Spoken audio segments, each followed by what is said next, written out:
جو رسالت مآب علیہ السلام نے سیدۃ النساء سے حضرت فاطمہ الزہرا سے فرمایا کہ حسن اور حسین رضی اللہ عنہما کی پیدائش کے بعد کے سارے ان کے منہ کرنا، ان کو توڑ کر اس کے برابر چاندی صدقہ کرنا، یہ آپ نے فرمایا تھا۔ اس لیے یہ سنت ہے کہ جتنی اس کی مقدار اور وزن ہو بالوں کا اتنا پیسے دے دے یا چاندی دے دے۔ تو حقدار تو وہی لوگ ہیں جو صدقے کے حقدار ہوتے ہیں، غریب یتیم بیوہ مسکین وغیرہ، ان کو ہی دینا ہے۔ ٹھیک ہے جی ٹھیک ہے، بالکل نیک عمل ہے، صحیح حدیث سے ثابت ہے۔ صحیح، مطلب یہ مسنون طریقہ یہی ہے، مسنون کرنا چاہیے لڑکے دونوں کا، دونوں کے لیے۔ دونوں کے لیے۔ اچھا، دوسرا یہ پوچھنا تھا کہ لڑکی کے عقیقے کے لیے ایک بکرا ہونا چاہیے؟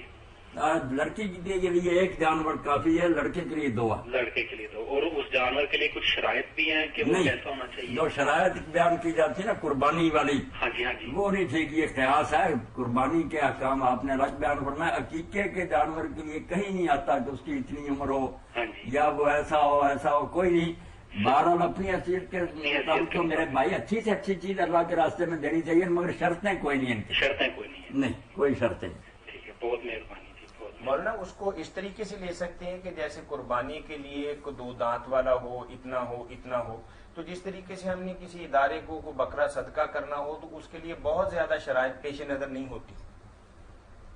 کسی دینی ادارے کو یا کسی اور جگہ پہ یا کسی بندے کا صدقہ دینا ہو تو ہم یہ بہت زیادہ اس کے اندر نہ شرائط نہیں کرتے، تو اسی طرح عقیقے کے جانور کے اندر بھی بہت زیادہ شرائط نہیں، نہ اس کی عمر کی کوئی قید ہے، نہ اس کے لیے کوئی اور شرطیں ہیں کہ ایسا ہو، اس میں کوئی یہ ہے نہ یہ ہے نا۔ باقی ایک بات جو حضرت عروہ ابن زبیر نے کہی نا، اور وہ موطا امام مالک میں وہ اصول کے طور پر یاد رکھنی چاہیے کہ جب بھی کوئی کسی کی خدمت میں تحفہ پیش کرتا ہے۔ السلام علیکم۔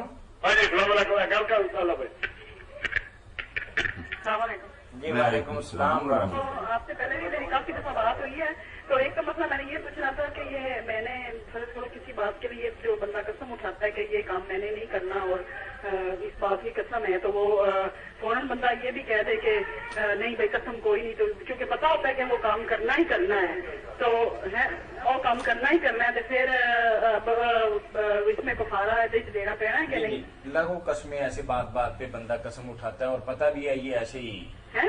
جی بات سمجھ گئے مولانا آپ کی۔ میری بہن آپ نے یہ کہا ہے کہ قسم اٹھائی کہ میں نے یہ کام نہیں کرنا، حالانکہ کرنا بھی ہوتا ہے، بعد میں وہ کرتی بھی ہیں۔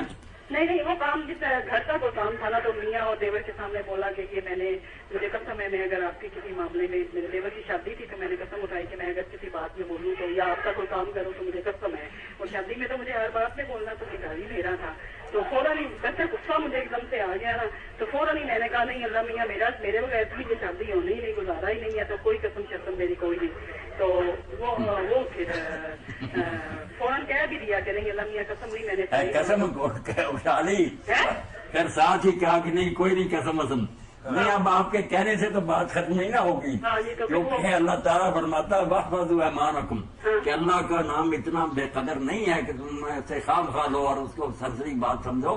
جب ایک بار کہا کہ اللہ کی قسم میں یہ کام کروں گا یا نہیں کروں گا، تو اب اس کے خلاف جب نظر آیا نا کہ یہ تو ٹھیک بات نہیں، دوسرا بات پہلو درست ہے، تو کرنا تو یہی چاہیے کہ اس قسم کو توڑ دیا جائے، مگر وہ قسم توڑتے وقت بھی یہ ہرجانہ دینا پڑے گا کہ یا تو 3 روزے لگاتار رکھے یا 10 مسکینوں کو کھانا کھلائے۔ 10 مسکینوں کو ہوتا ہے کہ 60 مسکینوں کو ہوتا ہے؟ 10 مسکینوں کو کھانا کھلانا ہے، 60 نہیں، 60 وہ اور باتوں پر ہے۔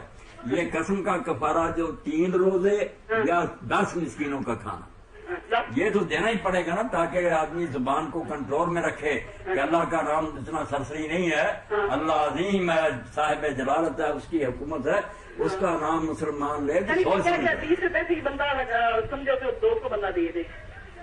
جی کیا فرما رہے ہیں آپ؟ جب 20 روپے کی مسکین سمجھے تو 200 بندہ دے دے۔ نہیں، یہ تو ایسے اللہ تعالیٰ کو ٹرخانے والی بات ہے، آپ صاحب حیثیت ہیں، آپ کپڑے لے کر دیں 10 مسکینوں کو، 10 مسکینوں تاکہ ایک دفعہ سزا مل جائے گی تو انشاءاللہ آئندہ بندہ احتیاط کرے گا۔ اچھا، تو دوسرا یہ ہے کہ ابھی جیسے میں نے آج سے پہلے بھی بات کی تھی نا کہ میری چوڑیاں گم ہو گئی ہیں، تو میں اپنے گھر کے ملازموں سے قسم اٹھوا سکتی ہوں کہ آپ اٹھائیں؟ ٹھیک ہے، بہت عرصہ پہلے بہن نے سوال کیا تھا کہ میرے گھر سے کچھ زیورات چوری ہو گئے، مجھے شک ہے کچھ اپنے گھر کام کرنے والی بیویوں پر، تو میں ان سے حلف لینا چاہتی ہوں کہ ایسا کرنا میرے لیے کچھ جائز ہے؟ جائز ہے میری بہن،